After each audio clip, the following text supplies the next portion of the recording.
नमस्कार मित्रों, मेरा नाम है अभय सिंह और आपका स्वागत है आपके अपने YouTube channel current affairs for exam में। चलिए आज दिनांक 30/8/2025 की प्रश्नावली शुरू करते हैं। हाल ही में लंदन में होने वाले DSEI यूके 2025 हथियार प्रदर्शनी में इजरायली अधिकारी को शामिल होने से किस देश ने रोका है? आपके ऑप्शंस हैं UK, USA, Germany, France. Friends, इस क्वेश्चन का उत्तर ऑप्शन में ही छुपा है। इसका सही जवाब है यूके। ऑब्वियस सी बात है कि अगर लंदन में कोई चीज हो रही है जहां पे किसी देश ने रोका है तो वो यूके ही हो सकता है।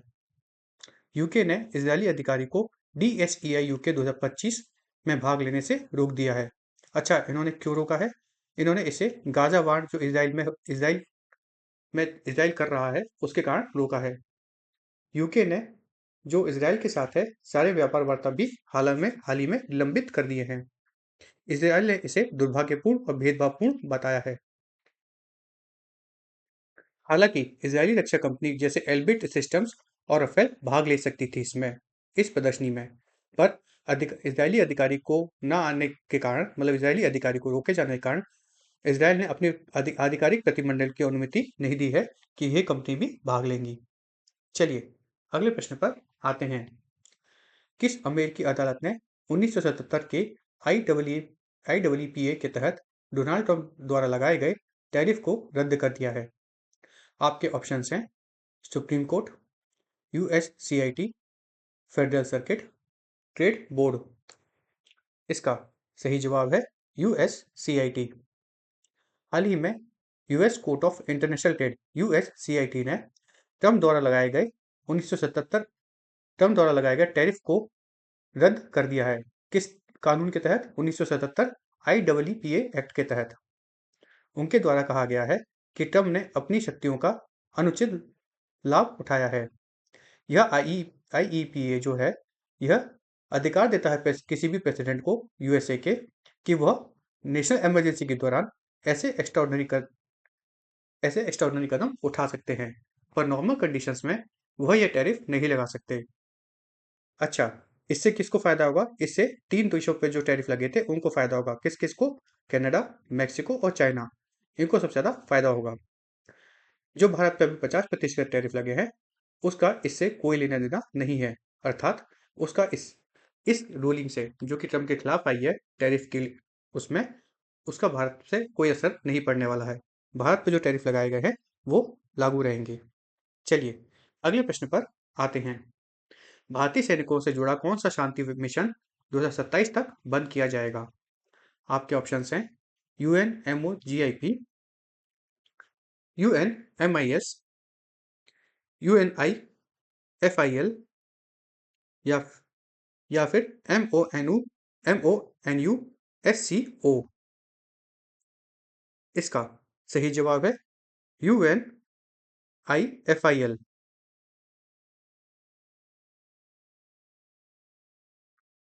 हाल ही में यूनाइटेड नेशन ने जो UNIFIL मिशन लेबनान में चल रहा था, जो उसे बंद कर दिया है, उसे बंद करने का फैसला लिया है। कब? 2027 में। यह मिशन 47 साल बाद बंद किया जा रहा है। अच्छा, अब हम ये जो पढ़ रहे हैं UNIFIL मिशन, ये क्या है?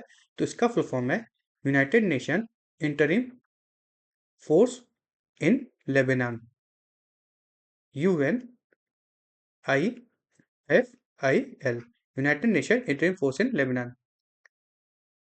इसका जो कार्यकाल है यह 2026 तक समाप्त हो जाना था। इसमें कुल 10,800 सैनिक जो है लगाए गए थे यूएन की तरफ से, जिसमें भारत की तरफ से कुल 903 सैनिक तैनात थे। चलिए अगले प्रश्न पर आते हैं। भारतीय सैनिकों से जुड़ा कौन सा शांति मिशन 2000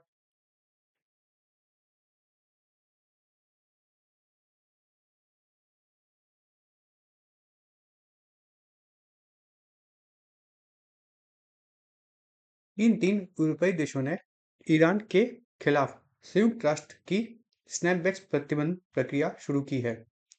आपके ऑप्शन हैं USA, UK, Russia, China, France, UK, France, UK, Germany, Germany, Italy, Spain. इसका सही जवाब है फ्रांस, यूके, जर्मनी। हाल ही में फ्रांस, यूके और जर्मनी ने E3 प्रक्रिया, जो कि स्नैपबैक मैकेनिज्म है, यह ईरान के खिलाफ शुरू की है।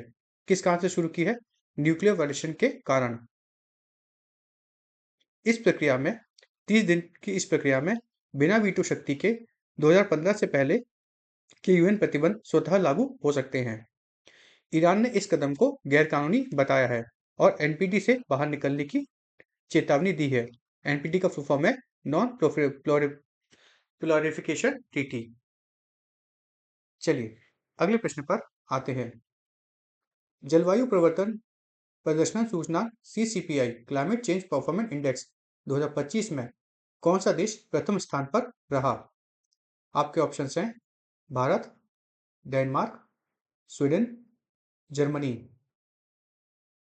इसका सही जवाब है डेनमार्क। CCPI 2025 में डेनमार्क प्रथम स्थान पर रहा। क्यों? क्योंकि उसने नवकरणीय ऊर्जा और कम कार्बन के लिए बहुत काम किया है। इसी सूची में स्वीडन दूसरे स्थान पर रहा तथा भारत 7वें स्थान पर रहा। इसका क्या है पूरा नाम? Climate change performance index. Friends ये याद कर लीजिए, क्योंकि यह इंडेक्स है, इसके बारे में भारत के बारे में पूछा जा सकता है, तो भारत का स्थान इसमें 7वां था। इसमें भारत ने जो सोलर पावर, ईवीज और क्लाइमेट पॉलिसीज पे काम किया है, उसकी तारीफ की गई है। हालांकि भारत के लिए अभी भी वायु प्रदूषण नियंत्रण और कोयले पर निर्भरता एक चुनौती का के रूप में कार्य कर रहा है। चलिए अगले प्रश्न पर आते हैं। भारत किस समझौते के तहत बांग्लादेश को 1600 मेगावाट बिजली निर्यात करेगा? आपके ऑप्शंस हैं गंगा संधि, मैत्री समझौता, बिम्स्टेक ऊर्जा ग्रिड, विद्युत विनिमय समझौता। इसका सही जवाब है विद्युत विनिमय समझौता। भारत ने बांग्लादेश के साथ 1600 मेगावाट पावर का एक पैक्ट साइन किया है। किसके तहत? पावर एक्सचेंज पैक्ट के तहत, जिसे हम विद्युत विनिमय समझौता भी कहते हैं। इससे एनर्जी सिक्योरिटी और बायलैटरल इकोनॉमिक कोऑपरेशन को बढ़ाने में मदद मिलेगी। चलिए अगले प्रश्न पर आते हैं। अगस्त 2025 में 7वीं भारत सऊदी अरब संयुक्त राष्ट्र सहयोग समिति की बैठक कहाँ आयोजित की जाएगी? रियाद, जैदा, नई दिल्ली, मुंबई। इसका सही जवाब है नई दिल्ली। 7वीं JCDC मीटिंग, जो कि भारत और सऊदी अरब के बीच में हुई है, यह 28 अगस्त 2025 को आयोजित की गई, जिसमें भारत की तरफ से अमिताभ प्रसाद और सऊदी की तरफ से साद मोहम्मद अल खतीरी शामिल थे। इसमें प्रशिक्षण, औद्योगिक साझेदारी, समुद्री सहयोग, अभ्यास, साइबर और आपदा प्रबंधन शामिल थे। चलिए अगले प्रश्न पर आते हैं। भारत ने चंद्रयान-3 की सफलता के बाद 2025 का राष्ट्रीय अंतरिक्ष दिवस कहाँ मनाया? चेन्नई, बेंगलुरु, हैदराबाद, दिल्ली। इसका सही जवाब है चेन्नई। राष्ट्रीय अंतरिक्ष दिवस फ्रेंड्स हम सभी जानते हैं 30 अगस्त 2025 को बनता है। इसे चेन्नई में मनाया गया था।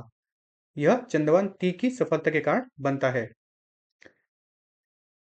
इसमें भारतीय अंतरिक्ष हैकाथॉन फाइनल और गगनयान मानव अंतरिक्ष उड़ान की तैयारी भी शामिल थी।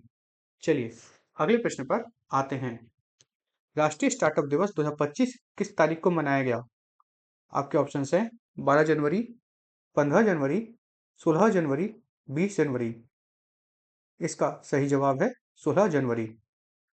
राष्ट्रीय स्टार्टअप दिवस हर साल 16 जनवरी को भारत में मनाया जाता है। इसे पहली बार 2022 में प्रधानमंत्री श्री नरेंद्र मोदी द्वारा घोषित किया गया था। यह दिन भारत की तीसरे सबसे बड़े स्टार्टअप इकोसिस्टम बनाने को दर्शाता है। इसमें नवाचार अर्थात इनोवेशन, उद्यमिता अर्थात एंटरप्रेन्योरशिप और युवा नेतृत्व वाले व्यवसाय अर्थात यूथ लेड बिजनेस पर ध्यान केंद्रित किया गया। तो फ्रेंड्स हमें यहाँ पे ध्यान रखना है कि नेशनल स्टार्टअप डे जो है वो जनवरी 16 को बनाया गया था।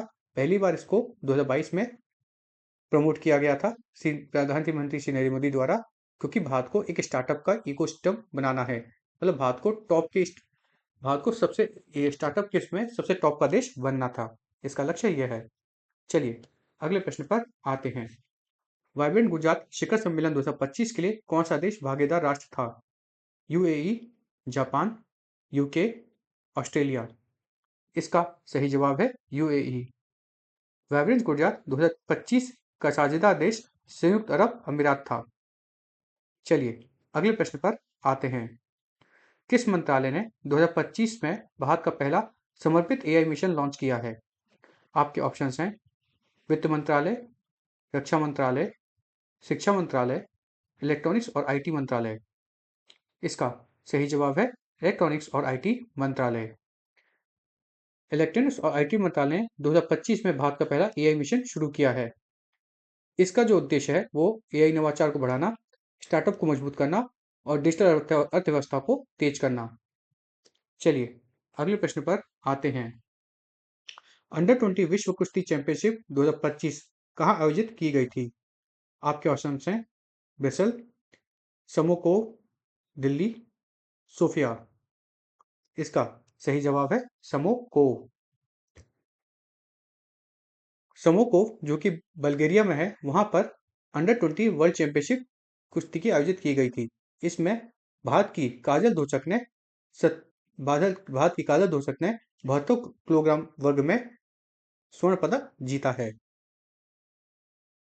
इसी टूर्नामेंट में भारत की श्रुति ने 50 किलोग्राम वर्ग में, सारिका ने 53 किलोग्राम वर्ग पे और सूरज ने 60 किलोग्राम वर्ग में कांस्य पदक जीता है। और भारत की रीना जो कि 55 किलोग्राम वर्ग में और प्रिया मलिक जो कि 76 किलोग्राम वर्ग है उसमें रजत पदक उन्होंने जीता है। यह चैंपियनशिप जो है यह 17 से 24 अगस्त तक की गई थी। इसमें फ्री स्टाइल, ग्रेको रोमन और महिलाओं की कुश्ती शामिल थी। चलिए अगले प्रश्न पर आते हैं। मधुबनी जिले में 9 एसएसबी सीमा चौकियों का उद्घाटन किसने किया?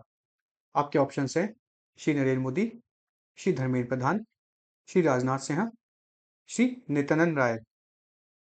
इसका सही जवाब है श्री नित्यानंद राय। केंद्रीय गृह राज्य मंत्री श्री नित्यानंद राय ने बिहार के मधुबनी जिले में एसएसबी के 9 सीमा चौकियों का उद्घाटन किया। चलिए अगले प्रश्न पर आते हैं। स्वच्छ कुरुक्षेत्र मेरा अभियान मिशन किसने लॉन्च किया है? आपके ऑप्शन हैं श्री नरेंद्र मोदी, श्री धर्मेंद्र प्रधान, श्री नायब सिंह सैनी, श्री नित्यानंद राय। इसका सही जवाब है श्री नायब सिंह सैनी। हरियाणा के मुख्यमंत्री श्री नायब सिंह सैनी ने 11 सप्ताही स्वच्छ कुरुक्षेत्र मिशन लॉन्च किया है जो कि 24 अगस्त से 7 नवंबर तक चलेगा। इसमें कुरुक्षेत्र स्थित गीता गैस संस्थापन में नागरिकों द्वारा स्वच्छता की शपथ लेने के साथ अभियान की शुरुआत की गई है। यह कार्यक्रम जो है वो यह हरियाणा शहर स्वच्छता अभियान का हिस्सा है।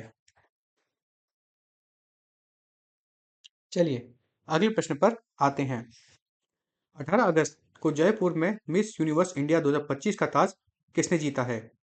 आपके ऑप्शंस हैं मनिका विश्वकर्मा, तान्या शर्मा, महक ढींगरा, अमीशी कौशिक। इसका सही जवाब है मनिका विश्वकर्मा। राजस्थान की मनिका विश्वकर्मा ने हाल ही में मिस यूनिवर्स इंडिया 2025 का ताज जीता है और वह भारत को रिप्रेजेंट करेंगी मिस यूनिवर्स में, जो कि थाईलैंड में आयोजित किया जाएगा, जो कि 74वां मिस यूनिवर्स पेजेंट होगा। चलिए अगले प्रश्न पर आते हैं। धर्म या विश्वास के आधार पर हिंसा के पीड़ितों के लिए अंतर्राष्ट्रीय दिवस कब मनाया जाता है? आपके ऑप्शंस हैं 18 अगस्त, 22 अगस्त, 25 अगस्त, 20 अगस्त। इसका सही जवाब है 22 अगस्त। 22 अगस्त को धर्म या आस्था के आधार पर हिंसा के पीड़ितों की स्मृति में अंतर्राष्ट्रीय दिवस मनाया जाता है। यह जो दिवस है यह यूएन जनरल असेंबली द्वारा पास किया गया था। कब? 2019 में। यह दिवस धार्मिक स्वतंत्रता पर जोर देता है और वैश्विक स्तर पर हिंसा, आतंकवाद और असहिष्णुता की निंदा करता है। चलिए अगले प्रश्न पर आते हैं। सेमिकॉन इंडिया 2025 के चौथे संस्करण का उद्घाटन कौन करेगा? आपके ऑप्शन हैं श्री नरेंद्र मोदी, श्री धर्मेंद्र प्रधान, श्री राजनाथ सिंह, श्री जी किशन रेड्डी। इसका सही जवाब है श्री नरेंद्र मोदी। हमारे देश के प्रधानमंत्री श्री नरेंद्र मोदी 2 सितंबर को नई दिल्ली में चौथे सेमिकॉन इंडिया 2025 का उद्घाटन करेंगे। यह 3 दिवसीय कार्यक्रम 18 देशों और 9 राज्यों से 9 राज्यों की 350 कंपनियों इसमें भाग लेंगी।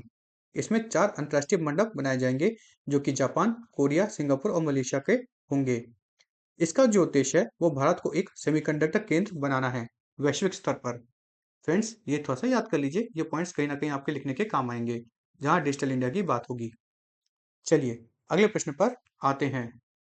विश्व युवा तीरंदाजी 2025 में अंडर 18 रिकर्व जीतने के लिए शारवारी शेंडे ने किसको हराया? पार्क, यवोन, लियू, अप्रोस्टोलोवा। इसका सही जवाब है यवोन।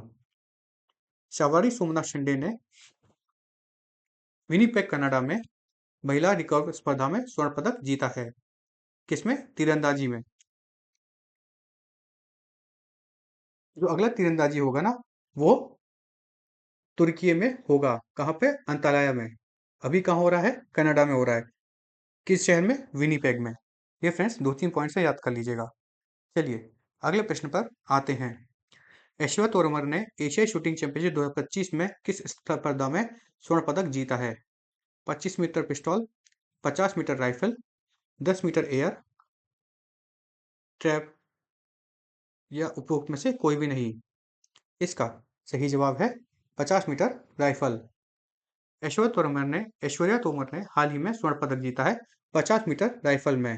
किसमें? एशिया शूटिंग चैंपियनशिप में। अच्छा, ये एशिया शूटिंग चैंपियनशिप कहाँ हो रहा है? ये कजाकिस्तान में हो रहा है। फ्रेंड्स, आज की प्रश्नावली यही समाप्त होती है। चलिए आज जो हमने पढ़ा है एक बार रिवीजन कर लेते हैं। ब्रिटेन ने गाजा युद्ध तनाव के बीच इजरायली अधिकारियों को DSEI यूके 225 हत्या प्रदर्शनी में शामिल होने से रोक दिया। अमेरिका अंतर्राष्ट्रीय व्यापार न्यायालय अर्थात US court of international trade ने 1977 IAAPA के तहत ट्रंप के टैरिफ को रद्द कर दिया। संयुक्त राष्ट्र ने 47 वर्षों बाद 2027 तक लेबनान में यूनाइटेड नेशन UNIFIL मिशन समाप्त करने का निर्णय लिया है। फ्रांस, जर्मनी और ब्रिटेन ने परमाणु उल्लंघन पर ईरान के खिलाफ स्नैपबैक प्रक्रिया शुरू की है। डेनमार्क CCPI 2025 में पहले स्थान पर रहा नवकरणीय ऊर्जा और कम कार्बन नीतियों के लिए। उक्त सूची में स्वीडन दूसरे स्थान पर था और भारत 7वें स्थान पर था। IRDEA ने नई दिल्ली स्थित अटल ऊर्जा अक्षय भवन में MNRE के साथ एक प्रदर्शन आधारित MOU पर हस्ताक्षर किए।